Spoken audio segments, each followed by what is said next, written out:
to learn to live a life that is overflowing with victory and empowerment? Welcome to Conversations with Dr. Lane. Dr. Lane is a board certified obstetrician and gynecologist. She is committed to addressing health holistically from the mind, body, and soul. Hi, this is Dr. Antherica Lane with Conversations with Dr. Lane. Let's talk about those things that we do not have time to discuss during an appointment. Let's talk about your finances, business, education, relationships. If I can empower you to make healthy decisions in these areas, I am convinced your mind will be more focused and more open to a conversation about your health. Turn up the volume. Get ready for Conversations with Dr. Lane.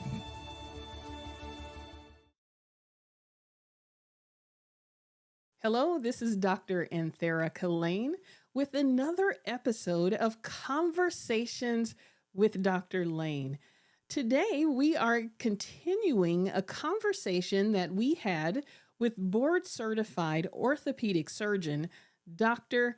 Clyde Henderson, about falls. And I thought it would be appropriate to bring on another specialist. Today, we are going to have Dr. Shantel Barnes. Dr. Shantel Barnes is a physical therapist. Let's bring her on. Well, hello, Dr. Barnes. How are you this evening? I am well, Dr. Lane. How you doing? Doing great, great. It's so exciting to talk to you today. I've really been wanting to hear a little bit more first about what you do as a physical therapist, and then we're going to get into this whole subject about falls. And for those who are out there who might even be considering physical therapy as a career, can you talk to us a little bit about your training, your expertise, or specialty areas that you would like to share with our audience? Absolutely. So again, my name is Dr. Shantel Barnes. I am a physical therapist, and I've been a physical therapist now for a decade, which is hard to believe. The time really, really, really flies. When I went into PT school after undergrad, I was expecting that I'd have 2.5 to 3 years of graduate education, which I did. I had 2.5 years with my program through Arcadia University.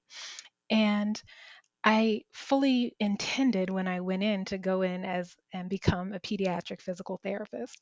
Now they train us to be generalists, and so we get our general degree, and then from there we can go on and specialize in whatever area we want. And actually, while I was doing my clinicals, I realized that I really prefer the older adult population versus kids. And so in my career, I have had patients as young as 3 months, as old as 101, but my primary patients are in that 30 to 65-year-old range. And so I've had a really varied experience, but my areas of clinical specialty are mostly in lymphedema management, which can occur in all age brackets, but most certainly occurs sometimes with older adults and after cancer surgeries.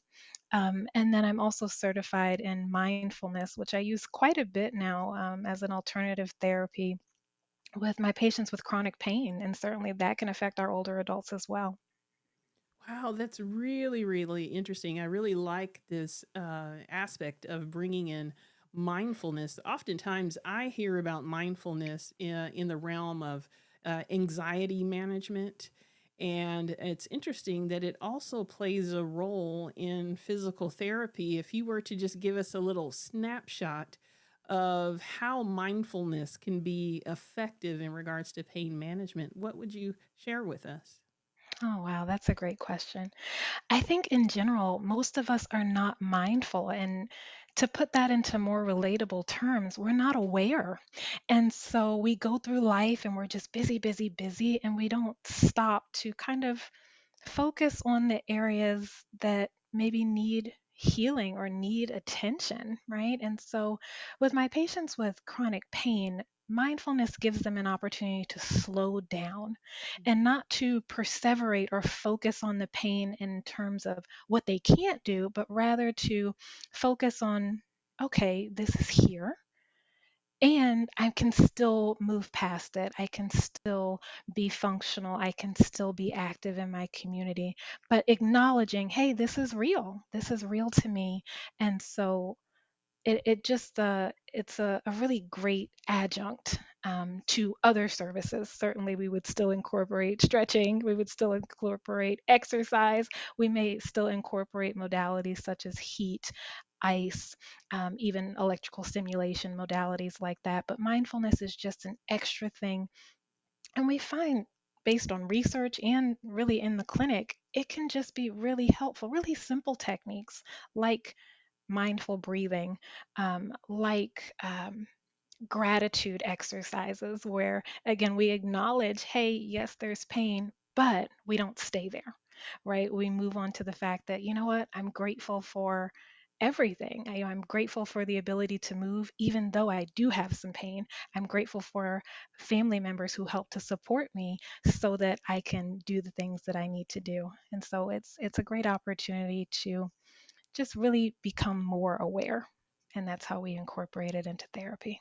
Wow, that's really excellent and is a nice example of that mind and body connection and why it's so important to have a care team that's holistic in its approach when it comes to managing something like pain. Well, let's get on to our subject at hand, falls. So, what do you think are the most common reasons that individuals fall, and particularly at an older age?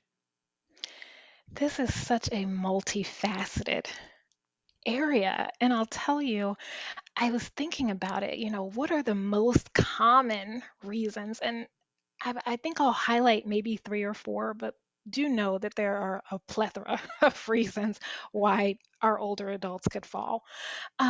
One reason certainly could be what we think of in the physical therapy world as maybe one of the most obvious things that we treat, which is a strength deficit, right? People have weakness. And so they're not able to move as easily, they're not able to get up as easily, right? And when we think about falls, it's not just a falling down to the ground and injuring myself, it's also when I start to get up and I can't fully get up, and so I fall back into my chair type of thing. Those are falls as well. And so strength, that's definitely lack of strength rather, is definitely a reason for falls. Vision, that one's a big one in our older adults, right? And so it is so many things that I've learned even over this last decade of being a physical therapist, talking with colleagues, right? We talked about a multidisciplinary team, right? It's, what we think of as our classic vision. It's also our ability to see better and our eyes to adjust to darkness, to adjust to depth perception, those kinds of things. As those decline, people can be more at risk for falls. One of the other reasons that we see a lot in our older adults, and this is where I become the bad guy, it is something about the way that previous generations like to decorate their homes, Mm. right? And that goes into environmental factors, right? That would be the main umbrella that I would put it under. Environmental trip hazards, right? And so it can be anything, right? My grandparents really are fans of area rugs and unsecured area rugs, and those are a trip hazard. They're also a fan of having lots of furniture and lots of trinkets and lots of things that might be on the floor or on the edge of the steps or things like that. And though it may not have caused them a problem a decade ago, now it's a major risk factor. Mhm.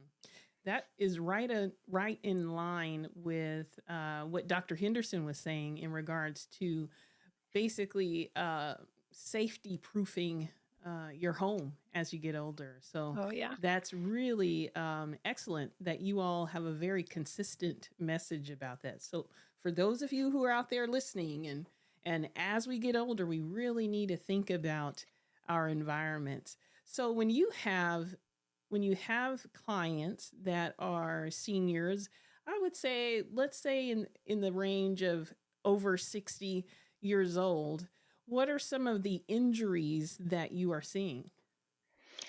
That also can vary.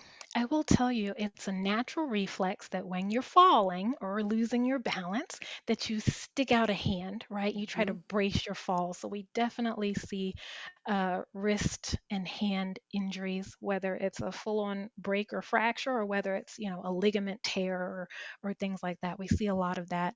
We also see a lot of hip fractures, and also other leg injuries because of the fall.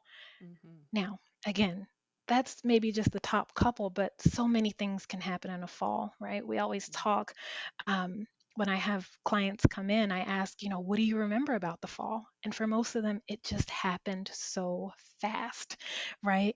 And if they hit something on the way down, they could hit a shoulder, they could hit their head, Hmm. right? And that becomes very dangerous. They could hit all kinds of things on the way down to the ground if it's that severe of a fall. But some of the primary injuries are wrist and hand, and then hip and knee. If you are just joining us, this is Conversations with Dr. Lane, and we are having a conversation with Dr. Shantel Barnes. She is a doctor of physical therapy. So, we're talking about falls today, and we talked a little bit of one way to prevent falls is to basically safety proof your home. What are some other ways that older individuals can begin to prevent a fall? So that's a great question as well. One of the first things I actually think of is empowering my patients, my clients, and that is by letting anyone know, hey, you've been living with yourself for, 60 plus years, right? You've been living with yourself for decades. Nobody knows your body better than you. And so awareness is key. If maybe you're one of those people who hasn't had what we consider a classic fall, but maybe you are having a harder time getting up from the chair, getting up from the commode, getting out of bed, um, maintaining balance. Maybe you're having dizzy spells or something that's out of the usual for you. Definitely bring that up to your healthcare provider because from there, there's so much that we can do more preventatively or proactively if we know before all of the falls are starting. If you are living with someone who's having falls and maybe they're a little proud, one of the things that you can definitely do is serve as an advocate for them. When you're going with them to their doctor's appointments, bring it up. Right? Even though Hmm. you may be the bad guy, it's so much better than having a major fall and having many more severe injuries. So that's one of the first things for sure. Be an advocate, be aware, right? At the first sign of balance issues, dizziness issues, sensation issues, right? Yes. We have a lot of diabetics, and then all of a sudden they're getting issues with neuropathy. They can't feel their feet properly. Definitely let your provider know. And then some of the other things that you can do certainly may include physical therapy. There's also lots of really great resources out there if you're into YouTube. If you have a family member who can guide you to some YouTube videos that can show you some amazing chair exercises or even exercises standing and holding on to something stable for support, just working on overall strength and working on flexibility and what we call balance exercises, where you're really training your body to accommodate for the differences in terrain, right? Whether you're walking over a rug that might be a little softer than, say, a hard surface like a tile, or whether you're going up and down stairs or just a curb, you can train for things like that. So that's really important. And then one of the final things I would say, and this goes back to pride, and I chuckle because I'm imagining my grandparents, right? Hmm. Um, my grandfather is almost 92, and he feels like walkers are for old people. And so, though he needs a walker, the walker that he has usually is used by my grandmother, and he prefers to use his cane, right? So swallow pride if you know, right? Or people around you are saying, hey, maybe let's try a cane, right? If you weren't using anything, maybe let's try a walker, even if it's just temporary. Absolutely. Don't have too much pride. Go ahead and use it because it could just be a temporary thing while you build your strength back up. You can still build strength even as an older adult.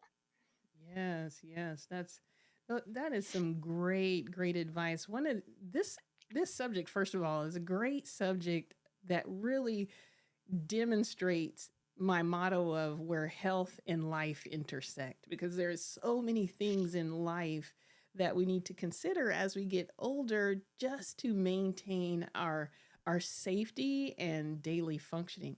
I really liked your point about advocacy, and family members or spouses, significant others can be a great source of information when a family member goes to the doctor's office. And as you know, I'm an OBGYN, and I often really appreciate husbands, significant others that are at the appointment, because after I ask the patient questions, then they immediately chime in like, well, Dr. Lane, she's not really being totally honest Be with you. honest. Yes. So it's nice that to have that person with you at your appointment to advocate and even point out those things that you may not even have realized that you were doing. Absolutely. Yeah. So okay, so growing up I always saw this commercial about the lady who fell and she couldn't get up, and it Couldn't was get like up. always the, always the joke, I've fallen and I can't get up. But on a serious note, if an older person falls, is there a way for them to try to get up, or should they try to get up, or just try to get some help? What are your thoughts about that? So the answer to can they get up is it depends, right? Mhm. It depends on that older adult. It depends on how much strength they have. It depends on how much flexibility in some cases they have. And it also depends on the severity of that fall. Right. So I am a huge advocate of life alerts and things where you can notify somebody if you're in the house on your own. I'm also a huge advocate of if you have a cell phone, which lots of people have at every age, to keep it on you wherever you go. And a lot of times Yes. people will say, "Oh, I'm just going down to the basement. I'm just going to the bathroom." You just never know. Keep it on you. That Mhm. way you can reach someone. Because if the fall is severe enough, it really might not matter what kind of condition you were in terms of your strength. You might still need to call somebody, right? Or you might need to holler or something like that. But there are definitely techniques that we can show, definitely techniques that we do and we train for in physical therapy, where oftentimes older adults will feel like, oh, I can't do that. And then they try it a few times, right? We Mhm. practice it or we practice the components of it. And then all of a sudden, oh, I could do this. I could do this. So the answer is yes, there are potentially options for getting up from the floor after you've had a fall. Um, but it does definitely depend on the person and it does depend on the fall. So let's talk about balance a little bit. I often see loss of balance as a common concern. What are some ways that as we get older, we can continue to work on improving our balance? Great question. So, certainly working on exercises where you are standing and doing what we call a weight shift, right? And so that sounds, really fancy, but once you try it, you go, oh, yeah, that makes sense, right? I'm literally just shifting my weight. And so I always recommend any balance exercises that anyone is doing at any period of time. And frankly, if you're having balance issues, just about any exercise you do standing can be helpful for your balance. Hold on to something sturdy, right? That means do not hold on to an office chair that has wheels. Mm. That's a no go. Don't hold on to a table, a cart that has wheels. Don't hold on to a couch that slides, right? If you have, Mhm. unsecured furniture, do not hold on to that. However, if you have a couch, and it's on carpet, a rug, or something, it's got some kind of pads under it that are not going to allow it to slide, a chair, a table, even a kitchen countertop, that's a really great stable place. It's a great place to work on balance exercises. And you'll see my head kind of moving and my shoulders kind of moving as I demonstrate this, but literally just shifting your weight onto one foot and then shifting it back to the other side. It's a really simple, basic exercise that you can do. And I oftentimes have people to start with just maybe doing it for 20 seconds, and then work your way up to a minute. Start with hands very securely on that sturdy surface, and then go to maybe hovering your hands or just kind of lifting them up off of that surface a little bit to challenge yourself. And of course, it will depend on the person. If the balance is really, really severe, I'm going to definitely recommend that you do that with somebody present or with a seat behind you. That way you have coverage in front of you. And then if you do start to lose your balance, you have something safe to to sit down into. Those are great, great. It's interesting how something so simple can be so helpful. So that's excellent. Now I'm going to start working on shifting my weight from There you side go. side to side. Yeah, no falls in the lane Absolutely. house. There you Yeah. go.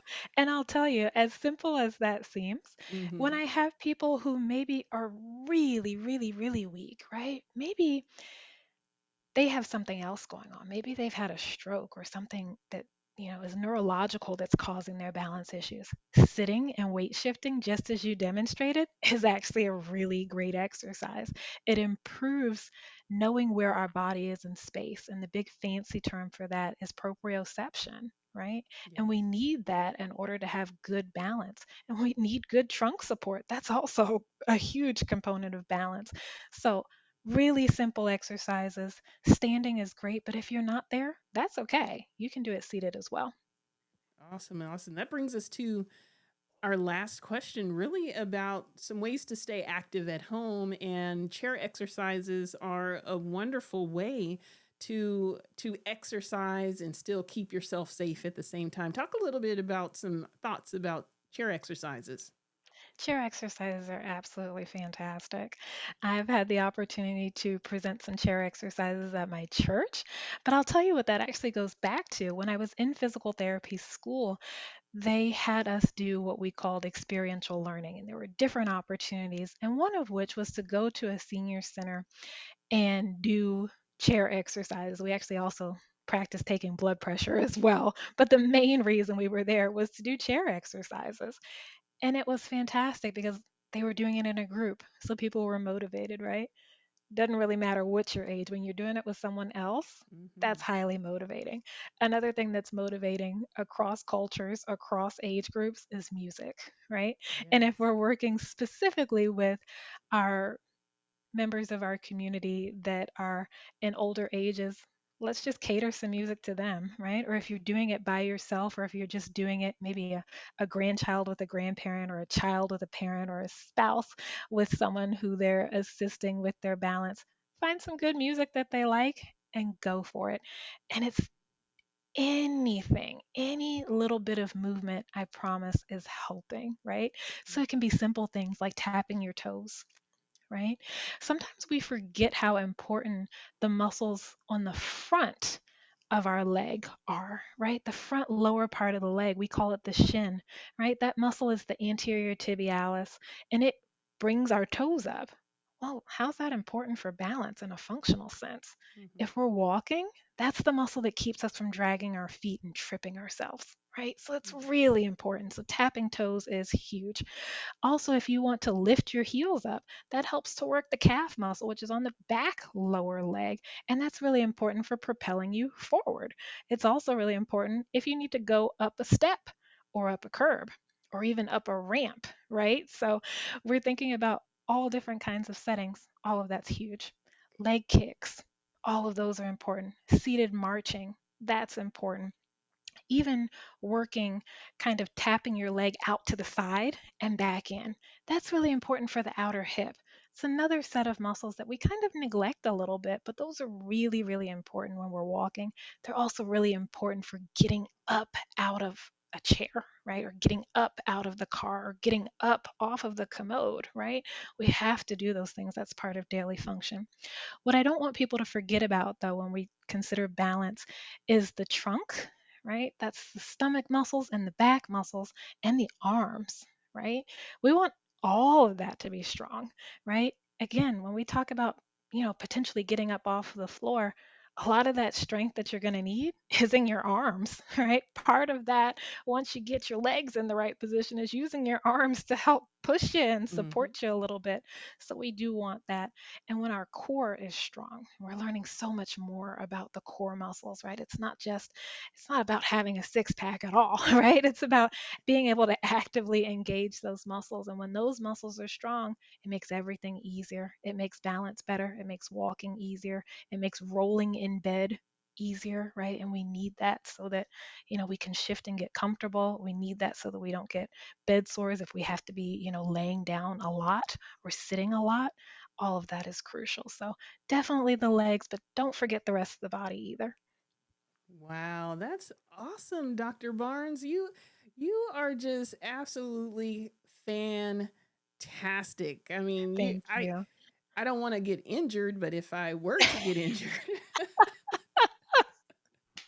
I'd be looking out for you for sure. For I sure. love it. I'd get some mindfulness, I'd get some empowerment, and on Yes, top of that, I'd get some core strength. So this is all of it. yeah, this is awesome. Thank you so much for just sharing all that information. We've got to have you come back. I want to talk about pain.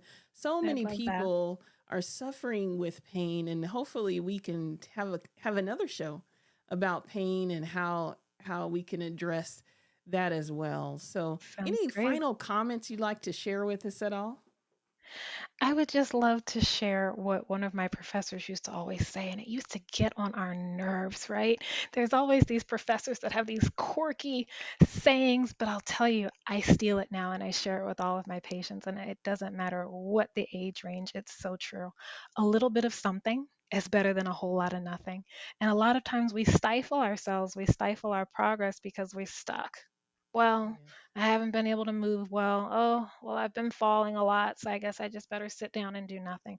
Don't do nothing, right? Do a little bit of something. Do what you can every day. Do a little bit of something that you can. Wow, that's a great message. When we were talking to Dr. Henderson, we talked about advice that was tweetable. That's a tweetable advice. I need to put that on a shirt. I Yeah, love do a it. little something for sure, for sure. Well, this has been an excellent show. I hope you share it with all of your friends and family members. I'd like you to subscribe to my channel, follow my page so that you can continue to get notifications and updates for new information. We're going to have Dr. Barnes back and you don't want to miss it for sure. Well, Dr. Barnes, thank you so much for joining the show. It was wonderful talking to you. This has been Conversations with Dr. Lane, and we just had a conversation with Dr. Shantel Barnes. Thank you so much for having me. Do you have a business or event that you would like to promote? You can advertise during the Conversations with Dr. Lane online show and podcast. Do you need a digital graphic or a voiceover? We've got you covered. Contact our Director of Digital Promotions for pricing now at lanemediaphoto@gmail.com. So,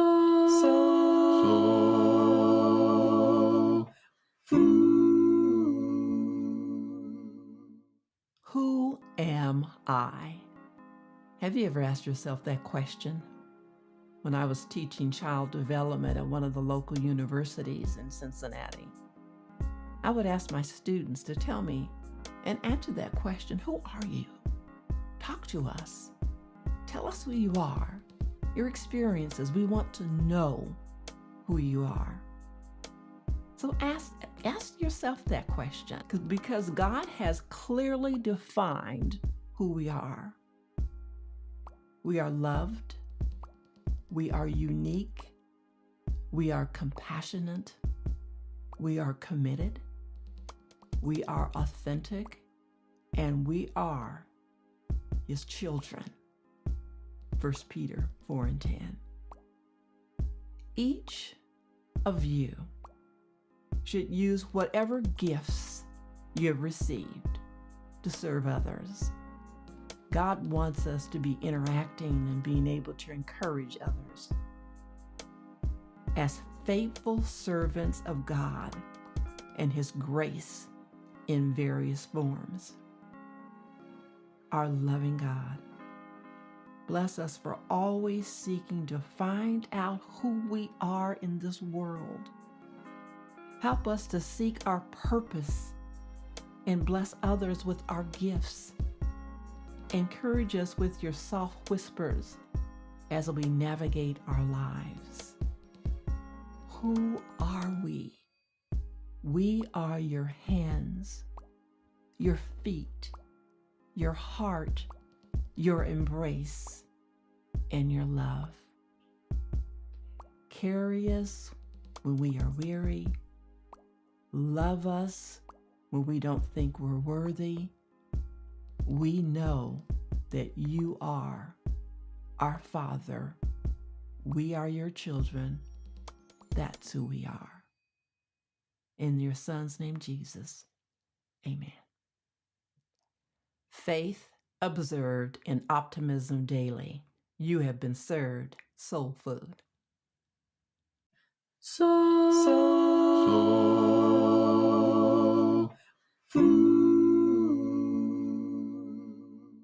Well, this has been another fantastic episode of Conversations with Dr. Lane. A special shout out to board certified orthopedic surgeon Dr. Clyde Henderson and Dr. Shantel Barnes, physical therapist. We are so grateful that you have taken the time to really educate us about falls and how we can prevent falls as we get older.